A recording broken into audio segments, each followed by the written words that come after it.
Gotta kick off the show here. We're agreeing.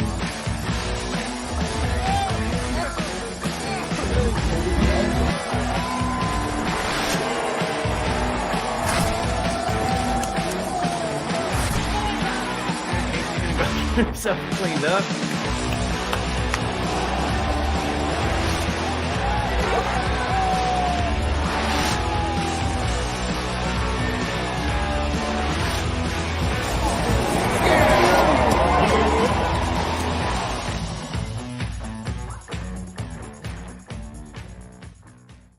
Welcome back to the Mafia Cast. Thank you for joining us once again. We are, of course, part of the Buffalo Rumblings Podcast Network. I'm here today we have three people here. We got my buddies, John, Mike, Casey. I got the names right. I didn't mix up anybody. John, welcome back. How you doing? Real good, real good. Thanks for having me back. I appreciate it. Yeah, anytime. We love having you here. Casey, Mike, what's going on, fellas? Yeah, just glad to be here. We're here. We did it. Friday, man. What a way to kick it off. Made it. Little Mafia Cast on a Friday night. There you go. And good evening, Richard. Thank you for coming on and listening. What'd you say, Casey? You're in and out again. I'm sorry. I can tell my internet is wigging out. I said this has been a struggle of a week. Yep, here we go. Here we go. Yeah, so first of all, let's kind of jump in with there goes Casey. He is out of here. Anyway, so it's the three of us now. It's okay. We'll handle it until he gets back. That's what. So, John, kind of fill us in. What's going on with you at your stores? Where they're located and things like that. Well, the stores are located, one in Rochester, one in Hamburg, New York. The Rochester one's at 2670 Dewey Avenue in Greece. And the Hamburg one is right at the corner of Main and Buffalo, right in the village, inside of Staub Square. And so Hamburg, last week, we had Terrell Bernard here signing autographs. And now we're on to the next one and getting ready for the next player to get in here. Excellent. Very cool. That is awesome. So every time you bring in a player that same week, do they typically go off like Bernard did? Is that a common theme? Yeah, I mean, I'd like to say it's all because of me, and Yeah. so. But no, I mean, it was what a fluke. He's a great player. I've believed in him since day one. But he had a game. Yeah, that was a huge, massive game. It's fun to watch. The Raiders game a couple weeks ago, I was there at that game, and I wanted to come out to one of your stores. And the plan was to make it out there, but then Mike and Casey canceled their plans because of whatever reason. So this is their fault I didn't make it. I'm blaming Casey. But one of these days I'll get over there. Absolutely. Well, all you guys got an open invitation, and I'm sorry I couldn't meet you guys out. What was it, 2 weeks ago? Right. Yeah, 2 weekends ago. Yeah. So, but one of these times. We will. We'll one meet of these up days. soon. Yeah, we'll make it happen, definitely. So let's just jump into this. Casey's still trying to figure out his technical stuff, but we're going to jump into, first of all, last week's recap. I don't want to spend a whole lot of time on the game because by this point, with us coming on Friday, that's a horse that's been beaten to death multiple times. But I still do kind of want to hear from you guys what your initial thoughts on the game was, maybe what stood out to you, or what maybe even what surprised you. And we'll start with Mike on this one. Well, it was sort of, we played, I don't know, like the first game, like we're adjusting well, I guess is what I'm trying to say. They kind of, I don't know if they let Josh loose or what. I was kind of saying that week one, and he's throwing up them bombs and whatever was happening. But then we came back and we played conservative, a little more, and it worked out well. And then we kind of,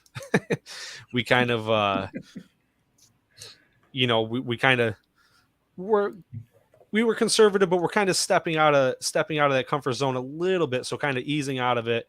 And I mean, other than that, I mean, the defense coming up huge and definitely key in the big win this past weekend.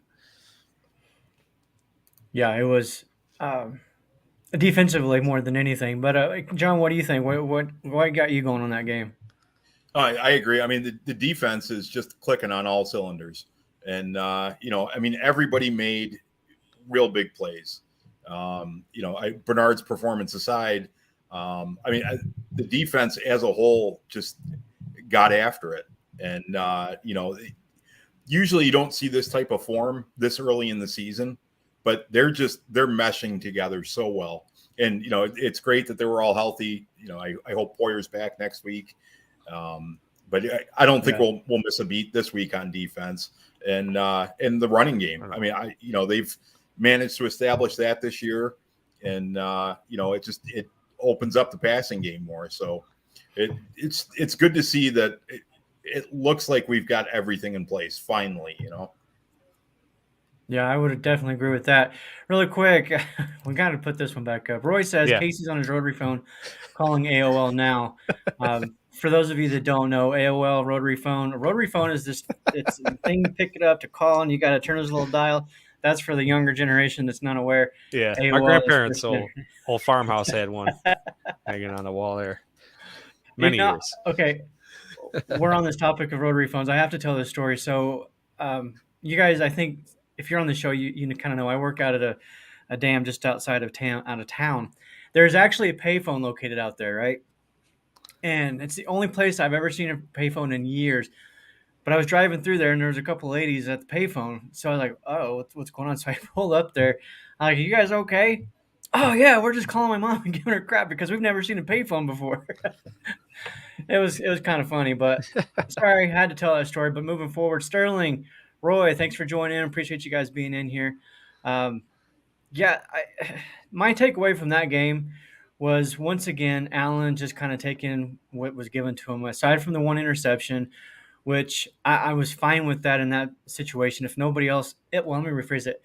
I haven't looked at the all-22. So if there's no other options, why not just take a shot downfield, maybe get a pass interference, maybe he makes a great play, makes the catch, whatever. So it's like a punt. And I know some people don't like to hear that, but if you don't have another option, why not try it?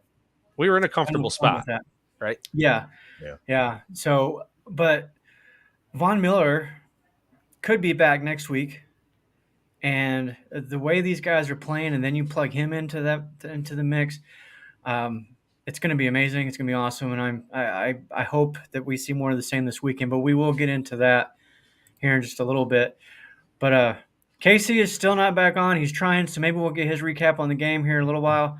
He's slacking. But he's shaking his head down there. No, and it's a G show, Casey. All right.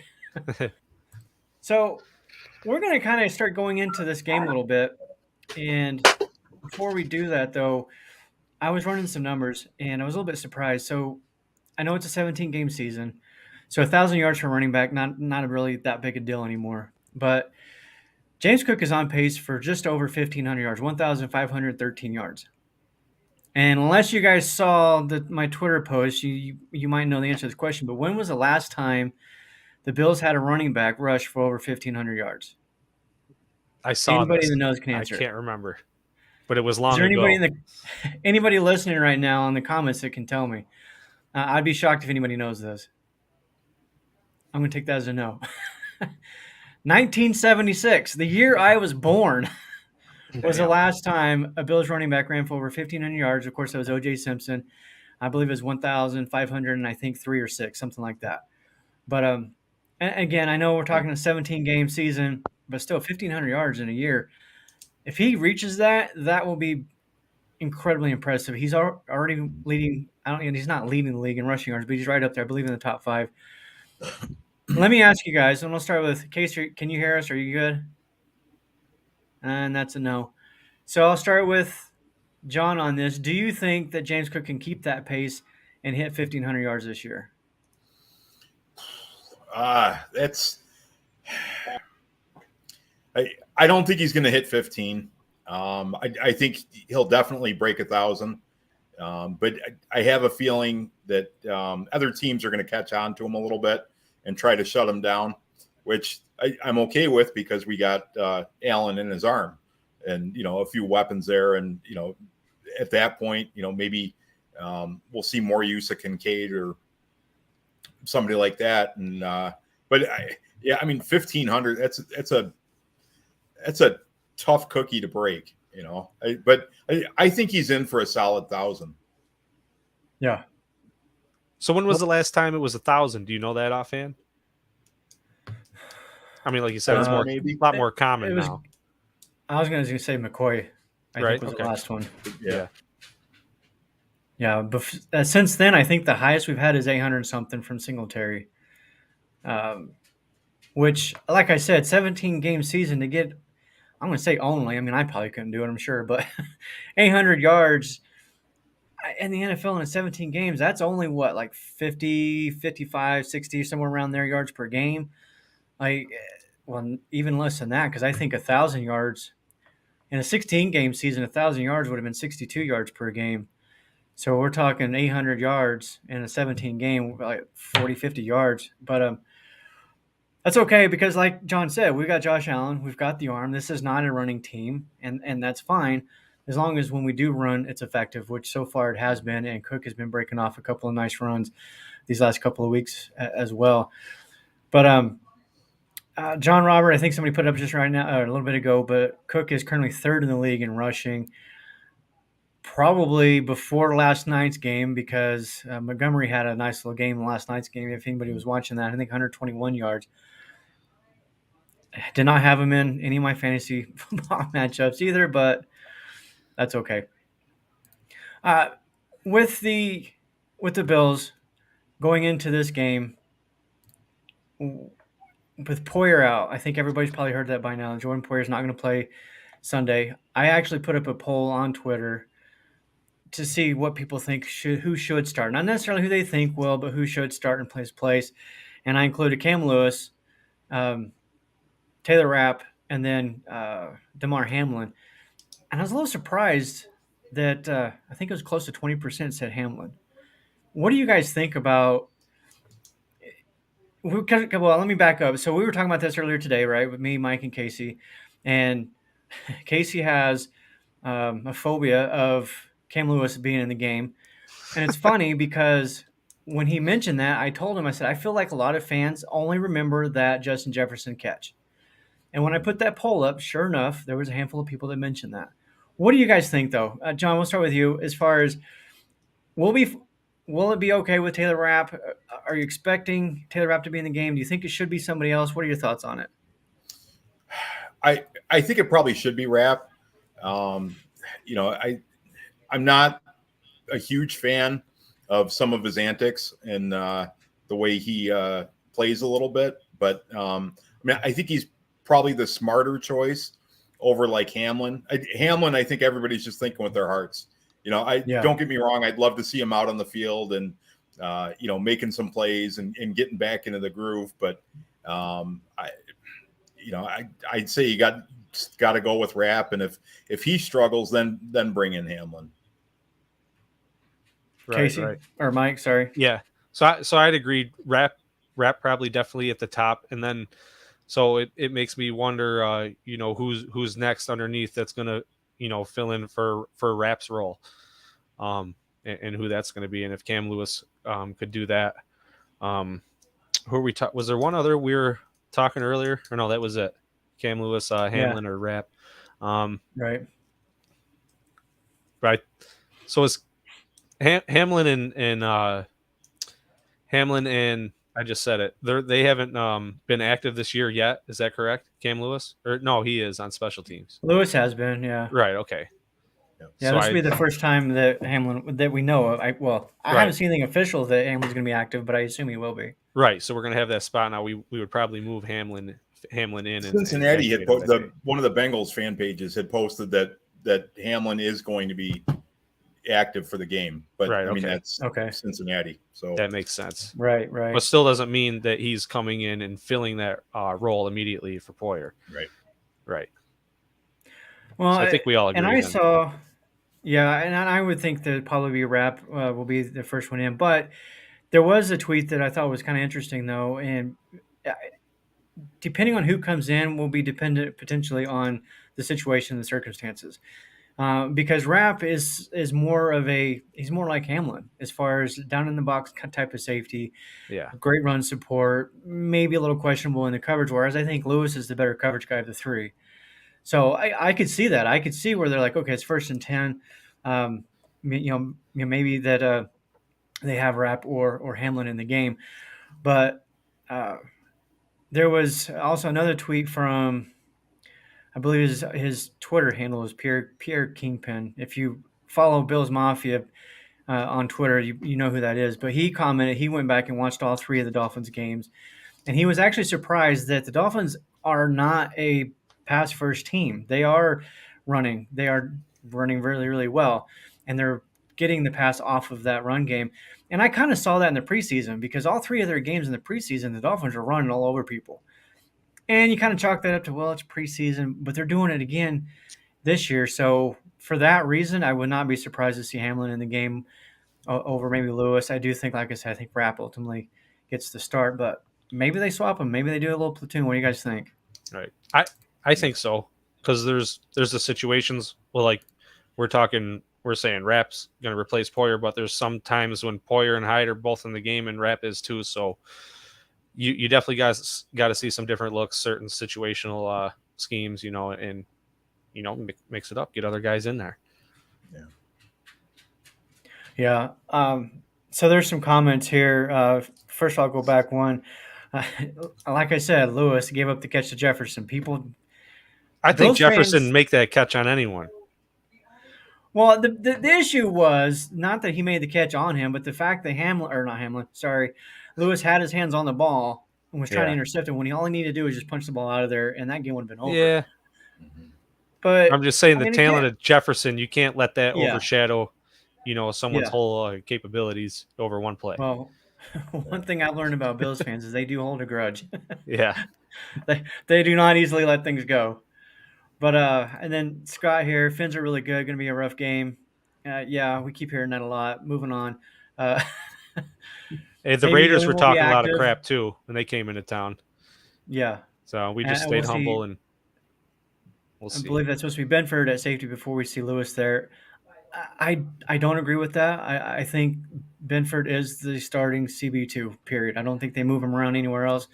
I see him being the guy for the foreseeable future. And I even saw some people commenting, well, move Kaiir to safety and let him fill in for Poyer, which is just crazy to me. The week of a game, you're going to go play a position you've never played before. And maybe he has when he was in Pop Warner, I don't know. But he has the athleticism, but maybe not the skill set to just step in and do that. Yeah. And that's the other thing. Let's talk about Elam for a second, because that's something else that keeps popping up with this game is he should be starting over Benford because he has the more athletic profile that fits the athleticism of the Dolphins. How many times, though, have we seen in years past, an Olympic sprinter come into the NFL thinking that they can play receiver, and they can't?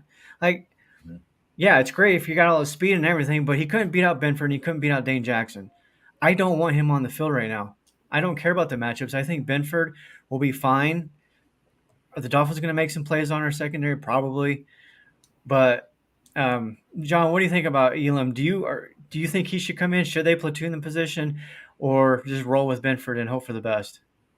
I say go with Benford. I mean, unless, they've been, going back to the offseason, unless they've been preparing Elam, to go in case Poyer or Hyde goes down, like you said, you can't 4 days before the game say, hey, here you go.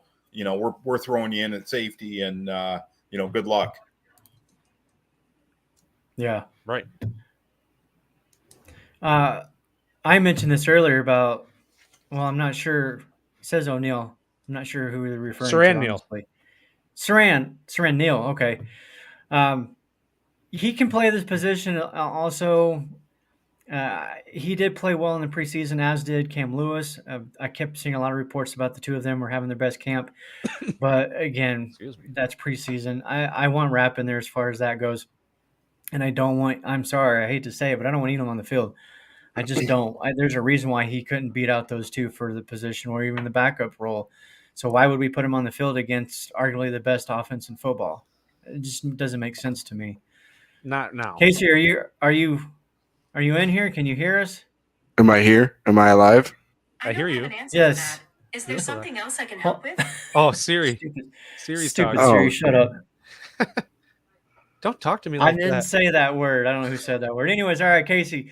let's jump back really quick since you're in here. Number one, because I know you have some thought on the safety position on who should fill in for Poyer. So we were texting earlier, and my stance is it should be Rap. I mean, they brought him in here. I mean, they didn't pay him a bunch of money, but they brought him in here and kind of like this is like he was good enough. He's a Super Bowl champion. He was never the main reason, but he was a reason why. And I think that he is as good of a backup as you will ever find, in the NFL. Like he could be starting on multiple teams. We're just lucky to be Super Bowl contenders, and he wanted to try to win another ring.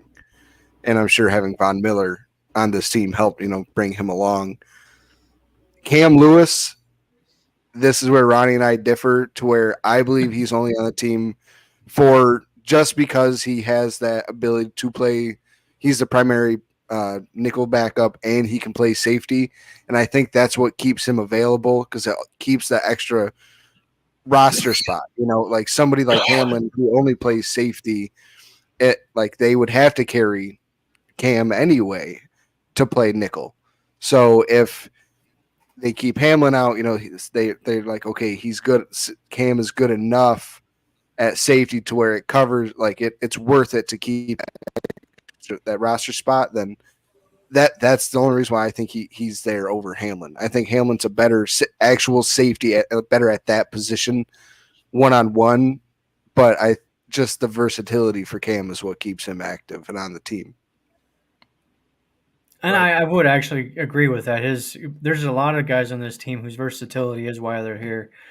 And I think what you and I were kind of talking about earlier was it's not an ideal situation by any stretch of the imagination. Is there a drop-off from Poyer to any of these guys? Absolutely. But it's just the fact of the depth and that the Bills have at the position. They have options, right? Now, I think people are most concerned of this week because it's the Dolphins. If we were going in against the Raiders again, or the Jets, or the Patriots, or even the Chiefs, I don't think people would be as concerned about it. But it's the Dolphins who just put up 70 points, which quite honestly, I'm tired of hearing about the 70 points. It's like, I get it. It's a Madden score, but it's also the Denver Broncos, who might be the worst team in football right now. The Broncos played. Yeah. Well, they play the Bears this weekend, so we're going to find out which of those two is the worst. You got a good point. Real quick about the 70 points. I sort of feel like, they ran up the score going into this week, trying to intimidate us because Absolutely. They're scared, honestly. Absolutely. And with the Poyer thing, I'd rather have him at the end of the year when we face them the second time than now. Is really when I'm not too concerned right now about it. And I think our guys can still get it done. The only thing that I would say maybe against that, I love to rub mud all over the Dolphins any chance I get, but they did have a chance to set the NFL record, and they didn't. They chose not to. Yeah. So for that reason, I don't know if, That's even overkill for what they did. You know what I'm saying? Yeah. That's where you are blatantly rubbing it in their face. I mean, 70 is doing it, but you can't help. Football is one of those games to where if you don't play it 100%, Mike, my grandpa taught us this. If you don't play it 100%, that's how you get hurt. That's when you get hurt. Because if you're going 80% and someone's coming at you 100, you're going to get hit a lot harder, and your body's not going to react as well to it. So, even when they put the backups in, White threw a freaking, or Skylar Thompson threw a 65-yard touchdown pass to Robbie Anderson over Patrick Surtain, who was deemed Robbie Chosen. Oh, I'm sorry. He looks like an island boy. But he over Patrick Surtain, who was rated the number one corner in the league. You're telling me that team didn't give up, So it was one of those things to where that team rolled over, and the backups still have to play. They're still putting on game film for other teams to see, because what if this is the only chance they get for the Dolphins? But this chance they got provided them another chance for maybe the Broncos to start next week. Who knows? Yeah. Talking about Skylar Thompson and that touchdown he threw, I think he was 2 for 2 for like 70 yards and a touchdown in that Yeah. game. That's exactly why. And Casey, I know you want to talk about this. That's exactly why I I don't want to say that the Dolphins' offense is overrated because obviously they can score. We understand that, but I don't know that it's all about Tua. It's not all about it's that speed. That speed makes all the difference in the world in this offense. And the fact that and the scheme and the fact that Skylar Thompson can go in there and basically duplicate what Tua was doing, that tells me that it's a scheme situation. It's the players around that quarterback. Tua's a great guy on a personal level. I've seen a lot of his press conferences. He's a really good guy. I just don't see him as a quarterback that can carry a team if he had to. And so, Casey, I'll let you take it away from there because I know you've got some thoughts on that too. Well, I mean, Tua. I was talking to a couple of buddies today, and everybody watches football. Usually you follow the football. That's where the football is going, where the play is going. But when Mike and I went and watched them last year in person, it made me gain so much more respect because I was not a Tua believer coming out of college. And I mean, the first couple of years, it really seemed like I was right. He was a limited quarterback. He couldn't push the ball down the field. Yes, he was accurate, but if his first read wasn't there, then he just held onto the ball, and that's when he was getting hurt. That's when he was getting sacked and hit. And he also had Brian Flores. To me, this team is all about Mike McDaniel. I mean, it's amazing, what an offensive mind can do. You see, okay, this quarterback can't do this, but he can definitely do this and do this very well. So what we're going to do is we're going to just build around those strengths. They built the team right for what they have at quarterback at their disposal. I mean, they got people who can separate and just run away from people. I mean, just their pure, like you said, their pure speed alone is enough to where Tua can hit them 15 yards down the field, but on that crossing route, the guy behind him is not going to catch him because of that pure speed. So to me, it's not about Tua, but he is playing well because he's being put in the right positions. He's playing really well within the scheme is basically what it comes down to. Yeah. Yeah. But could Josh Allen play in that exact same scheme? I don't think there's a chance. He's just not that type of quarterback. Josh plays in the exact scheme I think right now that he's supposed to play in, what Dable had him in, and then what Dorsey has him in now. But he's not the read and quick pass, West Coast offense quarterback that Tua is. But when he was making those short passes, he did make it look good. Tua? Yeah. Josh, a couple weeks ago. Oh, Josh. Yeah, absolutely. I was going to say, I have to disagree. If you give speed all over the place that they have and put it on the Bills, Allen's going to feast all day. That speed is what makes it the difference 100% on that offense. And I'm not taking anything. But I don't think it would be. Go ahead. Go ahead. I would say I lost my train of thought now. But sorry. I just don't think they would be used. They wouldn't be used the way that they're being used in Miami. I think it would be used more to push the ball directly down the field. And John, obviously, let's see who can run faster, the ball or Tyreek. Right. Let's see who can. And I agree. Are we saying those players with the speed on our team, or are you talking about Josh Allen in Miami? In the scheme. Well, that's the whole thing. If Josh Allen in that scheme, right, I don't think is great. Josh playing with those players would be unstoppable. Okay. But in our scheme. Well, yeah, and that's the difference, I think, because you're right. If that speed was on the Bills, their scheme, they would probably, push the ball down the field. And they would probably be putting up 50 a game because Josh has got to throw it 70 yards and then Hill or Waddle go get it. That's all it would be all day long. And it would probably be successful. I don't agree with the fact that if you plug Allen into that Dolphin scheme, that he wouldn't be successful. I think he would be just as successful. Because yes. Okay, let me take that back. I think he would be as successful as Tua is, but I don't think he would. I don't think that this. Casey, you're gonna get Spence on the show here to bet you on something. Oh, here. On what is Josh gonna get traded to Miami? No. You're scaring me though. Yeah, You're scaring me though because it's almost like we're not. I just want to tell everyone we're not saying Josh Allen isn't better than Tua. No, right, we are let's- not case for saying Tua that. Let's take a step back. I want to hear from John on your thoughts on this little conversation that's going on. How can I And follow what you this think. up? Yeah, good one. That is. Yeah, there are some quarterbacks I think that are scheme-based quarterbacks. Like they have to have a specific style, a specific game plan and scheme, and that's how I see Tua. Props and kudos to him for playing the way he is within that scheme. But somebody brought it up earlier, Roy, I believe, 80% of his passes go to the first read. That works for him because that first read has usually got a step already on their corner or linebacker, whoever it is, because to Casey, your point, McDaniels does do a good job of misdirection and disguising what guys are doing so they can create that quick separation. And then you add that to the speed, and it's very difficult to get them off that first read. Can they do it? Absolutely. I think pressure straight up the middle is the way to do it.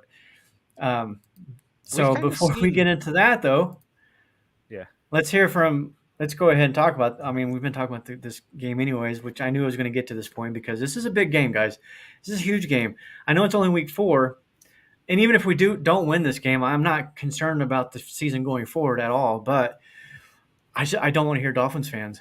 I do not want to hear from them all week long. But John, first I want to start with you. Kind of what are your keys to this game? Like, what do the Bills have to do that's going to make this difference, and maybe not necessarily stop the Dolphins' offense, but at least slow them down, and for the Bills to come out with a win? Just play like we've been playing the last couple of weeks. I think Miami's going to end up hurting themselves a little bit just by coming off that 70-point drubbing of Denver. It's hard to put up 70 points in the NFL and then a week later be back to, hey, we got to take care of business. You're still going to be on that high, and I can guarantee one thing, that they're not going to put 70 up again, whether it was against us this week or New England or the Jets or Chicago or whoever. They're not going to do it 2 weeks in a row. Could they put up 40? Definitely. But I just think that they're going to be, I think it might make them a little bit too cocky going into this week. And not to take away from McDaniel or anything. I mean, they know that they're facing a good Buffalo team. And, if we go through and play like we did the last couple of weeks and just stick to our game plan, I think we should be fine. And, it'll be a close game, but I see Buffalo beating them. And we'll get to our score predictions here later for sure, because I do want to hear what everybody's thoughts on it are. And just wrote mine down. Before I go, I'm going to go to Mike next, but before I do, I saw a stat earlier today that when a team scores, and I can't remember the exact number, but a significant number, they're 1-6 the following week.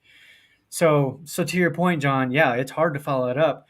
The other part of that you just mentioned, somebody actually in here mentioned it in the comments, and it's already been buried. Oh, here it is. The Patriots slow down the Dolphins. That's a good point because the Chargers, whose defense is terrible, I think they're next to last in the league in total yards. They gave up a lot of points to the Dolphins, but I think it was like 35.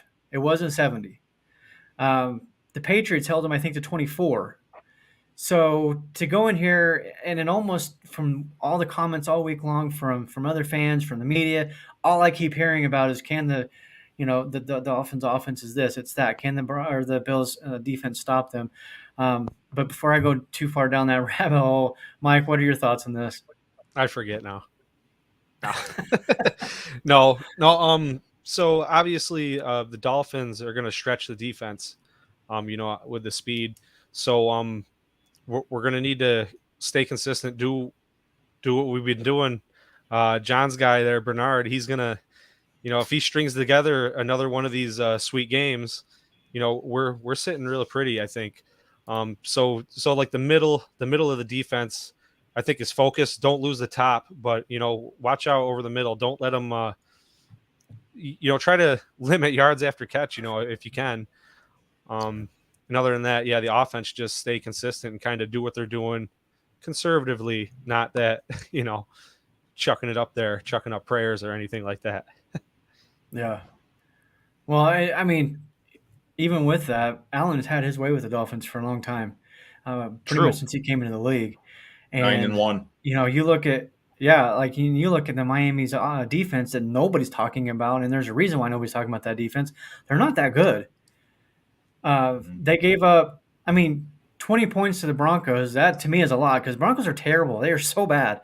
But they gave up 34, I think, to the Chargers, and then I think they did pretty good against the Patriots, holding them like maybe 17. But again, Patriots offense might be one of the worst in the league as well. They haven't really played anybody. The Dolphins haven't, and most teams in their defense, most teams at this point haven't. It's only 3 games into the season, but I think the combined record for Dolphins opponents was like 2-7 or something like that. The Patriots haven't won a game yet. The Chargers have 1 win, and then, well, I don't think Denver's won a game yet either, have they? So, and so I'll leave it at that. But Casey, what are your thoughts on the game going forward? Is there any concerns that are you nervous about this game? And somebody in the comments asked that question. So what do you think? Oh, I mean, every single person in Bills Mafia is lying if they say they're not nervous about this game. Whether it's because we've all talked too much on the tweeter machine, or if we're not doing the ones talking, but we're tired of hearing Miami talk and they haven't even won anything yet. Like, no matter what the reason is, we have to win this freaking game. And the way I think we do it is we got to take away the middle of the field and we got to tackle. I can't remember who. I think it was Pierre Kingpin on Twitter put it out today that Miami is a run-centric team. They're based off the run. And, I mean, you saw that a lot last week. They tried to run the ball to, stop scoring last week. And A-Chain and Mostert could not go in the end zone. Like that, it was one of the most amazing offensive performances you'll ever see, running and passing. But if we can tackle and shut down the run and truly make them one-dimensional and put this onto his shoulders while taking away the middle of the field and make them stretch the ball vertically instead of horizontally, that bodes well for us. If we can keep them, at 30 or under, 32 or under, we win this football game because we can put up 35 points against this defense. It's not that good of a defense. It truly isn't. I mean, they've won. I mean, they beat the Chargers on a turnover. They got turnovers. They won the turnover battle, which is why they won that football game. They won the turnover battle against New England, which is why they won that football game.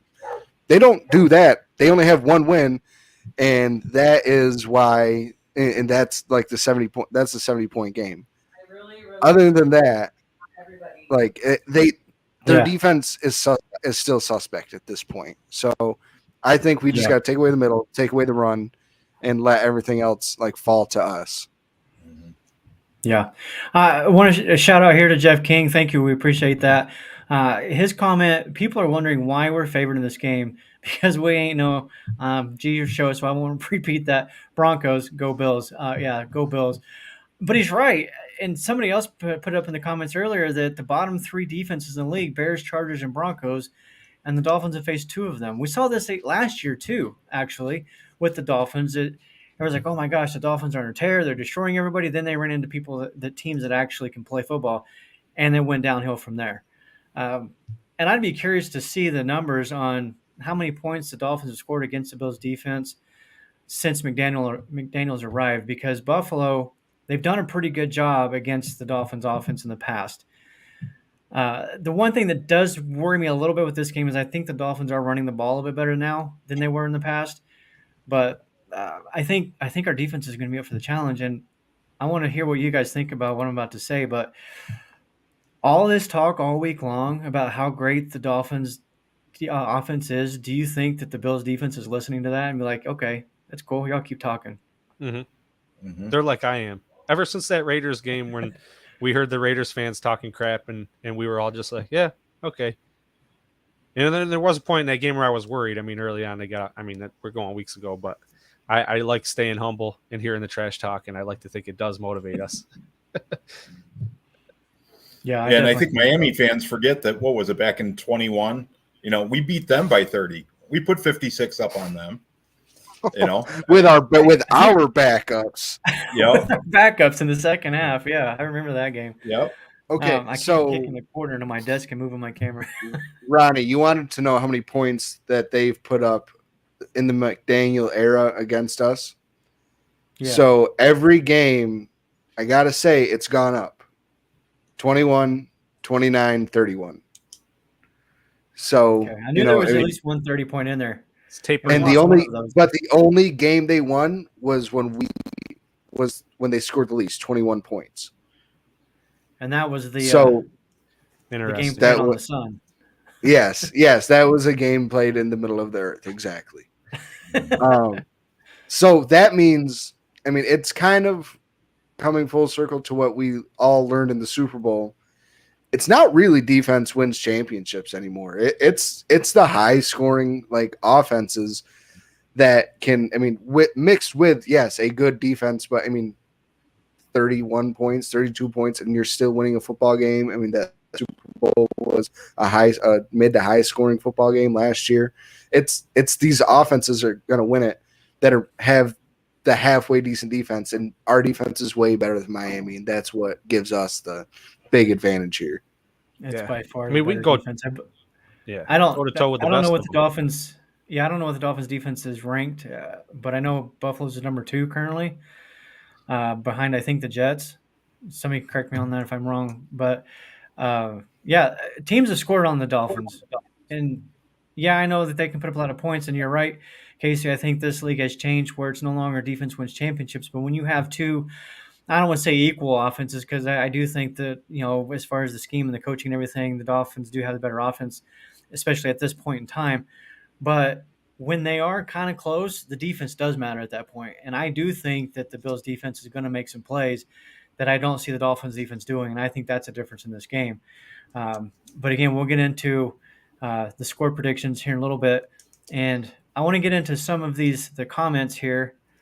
Roy, first of all, I hope somebody other than Diggs contributes more in the receiving game this week. Well, let's talk about that. We might have to. Real quick to go back to your Dolphins defense. They're 18th, and we are currently 3rd. Okay, 3rd. Who's in front of us? San Fran and Cleveland, actually, who has given up, I think, a total of 26 points in the first 3 games. Okay. Wow. All right, fine. 3rd, whatever.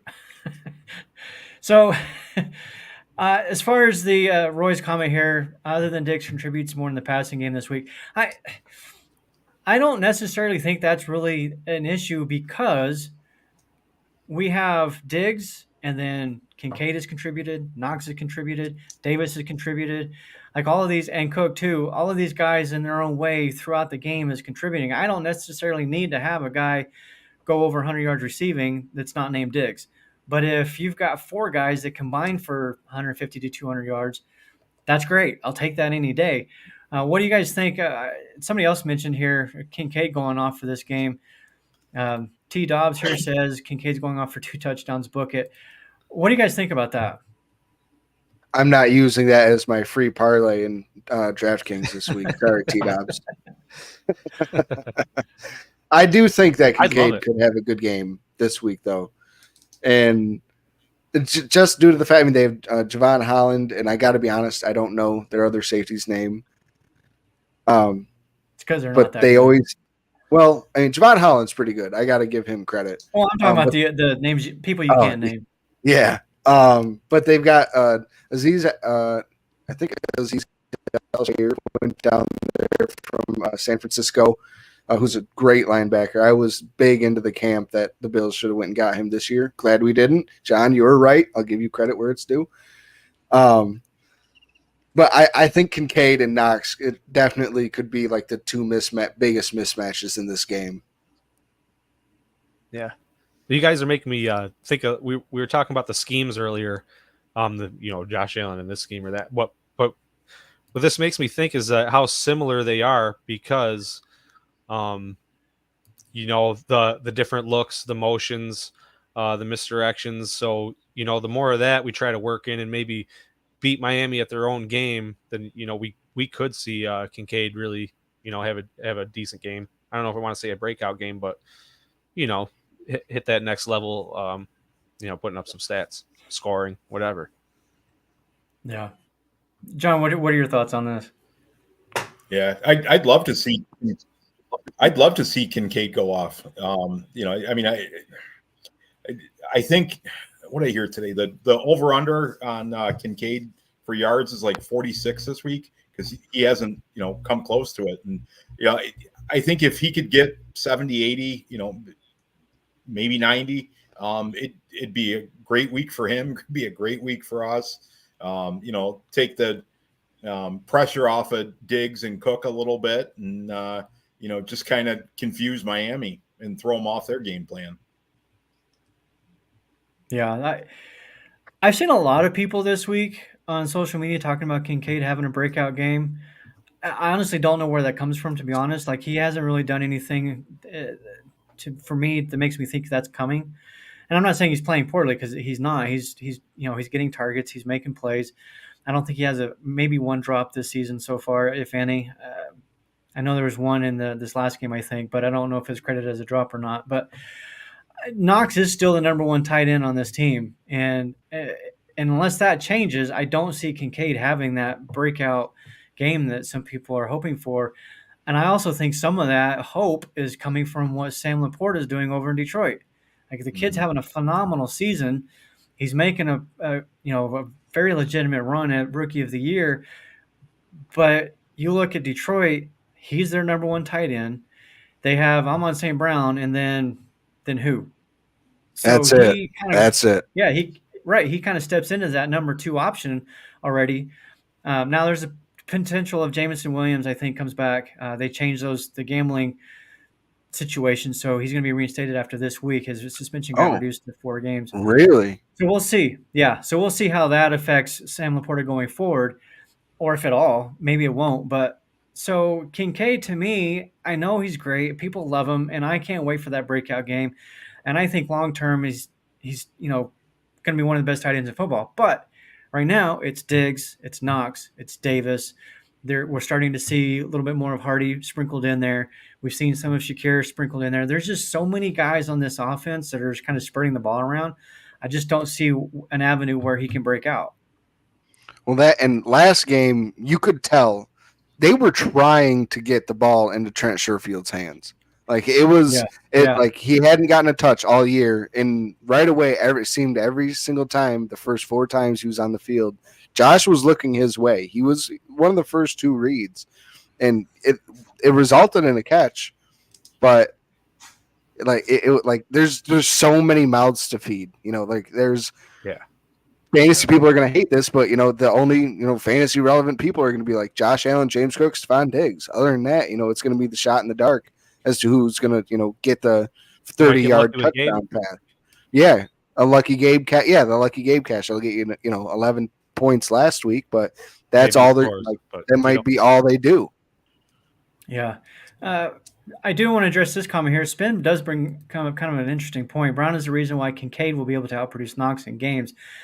Kincaid hasn't outproduced him yet. So I don't know that that's necessarily true, but I understand where it's coming from. Knox is the better blocker at this point in their careers.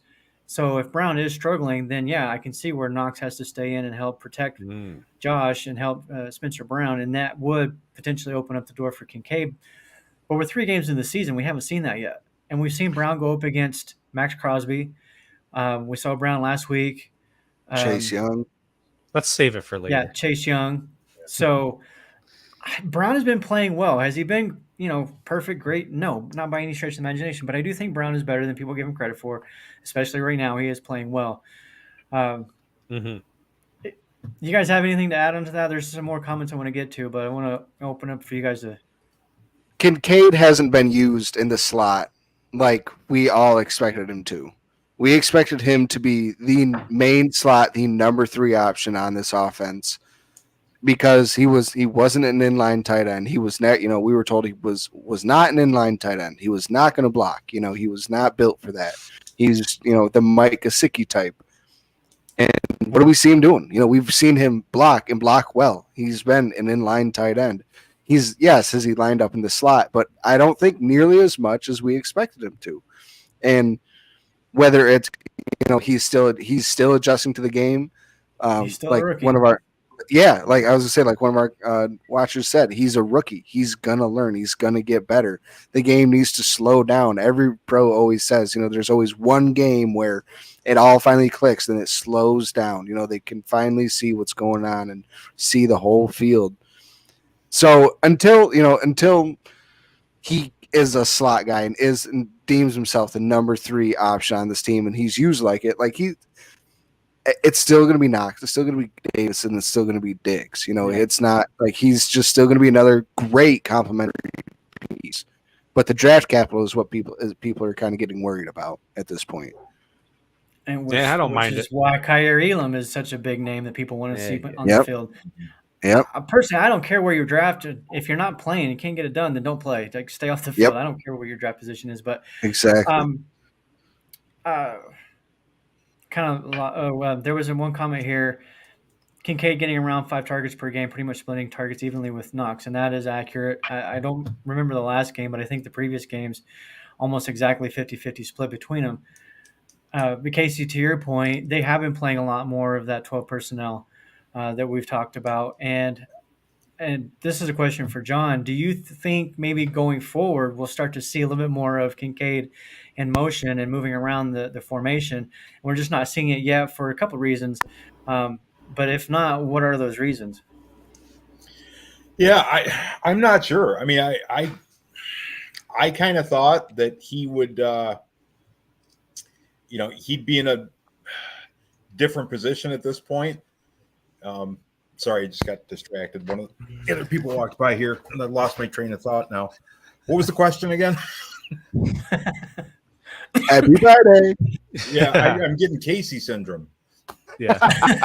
No, we're just. Why are we not seeing more of the motioning from Kincaid and moving around the formation? I don't know. I mean, like you guys touched on it earlier. I mean, there's so many weapons and so many people to get the ball to. I don't think we've been in a position that we've really needed to yet. Or I mean, maybe McDermott's keeping it up his sleeve. And just waiting for the right time to unleash it. Yeah, I like that take. Like we're playing kind of conservative with him. You don't want to beat him up, in the first few weeks of his first year in the NFL. And yeah, like the Lions. I mean, Laporta's getting it done. But you can't put all that on Kincaid's shoulders here now. And you don't have to. Right. You don't have to. No. That's so I like to save it for when we need them, and just not beat them up, and kind of ease into things, and see how it works. And I'm going to go back here to what Spin was saying, because he's trying to one up me here. Kincaid 11-12 receptions, 72 yards. Knox 7-12, 46 yards. Papa Ron, care to change your viewpoints on who's out producing who? Let's break that down per game though. And who has more touchdowns? Exactly. Yeah. So. And if you're talking about the difference between 72 and 46 yards over 3 games, to me, that's not really outproducing. Is it a little bit better? Is it more? Sure, but I don't think it's outproducing.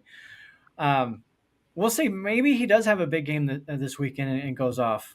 I'd be all for it, but I'm kind of leaning more towards I don't think they want to play all their cards 3 weeks into the season, 4 weeks into the season. I think that's something we're going to start to see as the season progresses, though. I think as Kincaid gets more acclimated to the game, to the speed of the game, that's when I think we'll start to see him utilize more as far as motions, maybe moving him out into the slot. But again, going back to Hardy, Sherfield, Shakir, there's a lot of guys that can play that slot position. So Spin is really he's trying. I know, fine, it's out producing, whatever. We love you, Spin. We do appreciate you always being here every single week. It's good to hear from you, man. We do need to move on. We have a very good point. We have a couple of other quick things. We want to do our power rankings this week. Since I failed on that last week and did not have a top 10, I'm going to start though before you guys steal any of my thunder. All right. So here's my top 10. I got San Francisco, Philadelphia. I think those 2 teams are the most complete teams right now, followed by the Dolphins. I don't like putting the Dolphins up there ahead of Buffalo, but they're undefeated, so it is what it is. Then I got Kansas City, and then I put Buffalo in there because Buffalo lost to the Jets, who have not won a game since then. They've been terrible, so that doesn't look good for us. Buffalo beat Washington, It's and a we beat the fluke. Raiders. As much as I love the Bills, just like what I'm saying with the Dolphins, they beat up on the Broncos. Buffalo hasn't really beat up on anybody of any note either. So I am not a completely biased Bills fan. My next group here is kind of tough, though, because these guys are interchangeable. Detroit, Dallas, Baltimore, Cleveland, and Pittsburgh, in that order. Can I go next? Because that's pretty Sure, go close for to it. mine. It's pretty So we close had to this. mine. We have the same top 5: San Fran, Philly, Miami, Kansas City, Buffalo. But then I have Cowboys, then Detroit, then Baltimore, Cleveland, and I have Indy Okay. because that 10 spot is a wild card right now. Anybody could be that 10 spot. But the fact that Indy somehow pulled out that win last week with Garrett Minshew, Anthony Richardson, he's Gardner. looked well, and I'm not being biased about Gardner Minshew. I'm not being biased about my bet, but I mean Anthony Richardson's looked pretty damn good. Played well. Uh, He's played well. So and the defense is coming back. They're about to get Jonathan Taylor back after this week, so that or probably unless he doesn't get traded. I just think that they could be, I think they could be one of those just surprise darling teams this year. So Yeah. that's my 10. I couldn't put Dallas up there where you put them. I really kind of wanted to drop them a little bit more, but they did look good the first weeks. But you lose to the Cardinals, who might, again, there might be one of the I bottom know. 5 teams. And Detroit does have that win against the Chiefs, so that to me that carries some weight. Mike, what do you got? So, very, very similar to you guys. Top 5: San Francisco, Philadelphia, Miami, Buffalo, Kansas City. So I did a little bias there. I did put Buffalo above Kansas City. You can You could make an argument. that argument. I for can sure. make an argument. Absolutely. Yes. But yeah, the lower 5, very similar as well. And I think Casey just sold me on the 10th spot because I had Green Bay still there. Haven't lost hope on them yet, but you just talked up Indy, so I think I'm going to throw them in there at 10. So 6 through 10, Dallas, Baltimore, Detroit, Pitt, and Indy. So interesting. We all got Pittsburgh in there this week. I couldn't put a team I led by don't. Jordan Love in the top 10. I couldn't do it. And I don't I have was- Pittsburgh. I have Cleveland, not Pittsburgh. Oh, that's right. That's right. John, do you have a top 10 or you just want to comment on what we've got here? No, I don't have a top 10. My dog ate my list. It happens. Yeah, but no, I agree, and I'm not a Jordan Love fan. I think Green Bay's got no business in the top 10. And I'm not entirely sold on Pittsburgh, so I'd probably move them down a little bit too. But other than that, I mean, I'd have to agree with all you guys. Yeah. I just want to note that I'm looking at the NFL actual power rankings right now, and Green Bay is number 10. Oh, Cleveland's at 9th. But that was before last night. I can almost Was it? guarantee it. Yeah. And then they have no, the it was. Dolphins at number 1. So I just wanted to throw those out there. Yeah. I've seen some. I can't remember which site it was I was looking at, but they were talking about the Dolphins finally cracking the top 5. And I've seen somewhere they have the Dolphins at 7. Like PFF's, their rankings are all over the place a lot of times. But there's been San Francisco, Buffalo, KC, Miami, Philly, Dallas, Detroit, Baltimore, Cleveland, and then Jacksonville. This last week 3, there were some upsets. There were some surprise losses in there that really, to me, kind of threw all of us out of whack. Like the top 5 was relatively easy for me. After that, I was like, I mean, any of these guys could be the 6th best, honestly, Like in my rankings. Jacksonville had the divisional loss, so that kind of bumped them down for me. Oh, it wasn't just a divisional loss; it was a butt kicking too. Well, right, 37, yeah. I think 17. Yeah. They ruined my parlay. If it wasn't for them, I'd have won $700. All right, Like this, Charles. we're just about out of time, but I do want to give Casey his due here. He wants to talk about this, even though this is a football show about the Bills. He wants to talk about what? Well, real quick, we got to do our score predictions, and then we'll talk about the biggest sporting event in the world. But then we have a cool It's little not Super Bowl tidbit. yet. We do have a cool little tidbit that might be going on our page after in the next couple of days as well. Yes. Maybe All right. giveaway or something. So hit it. Let's roll with the score predictions. John, we'll let you go first on this one. 31-24 Buffalo. All right. Any, meeny, miny, mo, go Casey. I'm going to go 32-35 Buffalo. I guess I'm Mike? next. Yeah. And mine is 31-23 Bills. Okay. And so that leaves it up to me. I'm going to go 41-28 Bills. Damn. I think Dang. Buffalo's going to lay it on them. Yeah. Nice. That defense is not very good with the Dolphins. If they prove me wrong this weekend, then I'll give them props for it's due, but I have not seen them play well. So I'm confident in 41. I mean, we put up 37, or was it 38, 37 on the Washington, who's got a pretty good defense, particularly that front four. So we'll see. Casey, go ahead and talk really quick about what we've got going on to look forward to on the. Everybody wake up at 1:35 in the morning today on the East Coast. If you're on the West Coast, you're lucky. You're probably still awake from today. But it's USA versus Europe in the Ryder Cup, and we are getting absolutely smacked right now. We're down 5 points. So each match is worth 1 point. So we lost 6 out of 8 today. There's 14. All teams need is 14.5 points to win the tournament. So we need a big comeback, and it's not looking good. But it's if you like football and you like golf, this is like the number one golf tournament to watch because it's not quiet. I mean, people are rowdy. I mean, players are chirping back and forth at each other, like legitimately talking trash. It's very entertaining. So yes, Roy, that's golf, and Casey loves golf, and he called out Josh Allen about golf. Yes, man, I do because I'm a real American and I support my fellow Americans. All right, but back to football talk, right? Yes, back to football talk. So go for it. Yeah.